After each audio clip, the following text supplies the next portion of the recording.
इगतपुरी तालुक्यातील अतिदुर्गम भागातील कराचीवाडी या आदिवासी पाड्यावर श्री साई सहाय्य समितीचे मार्गदर्शक नितीन चांदवडकर यांच्या मुलाचा वाढदिवस एक करंजी मोलाची हा उपक्रम दीपावलीच्या निमित्ताने राबवण्यात आला।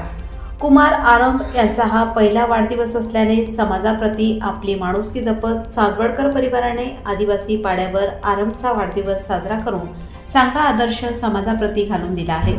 दीपावली निमित्त महिला भगिनींनी पाड्यावरील घरांमधील अंगणात रांगोळी काढून दारामध्ये दिवे लावून त्यांच्या घरी दिवाबत्ती करून प्रकाश केला। कुमार आरंभ याचे महिला भगिनींनी तिलक पूजन करून औक्षण केले।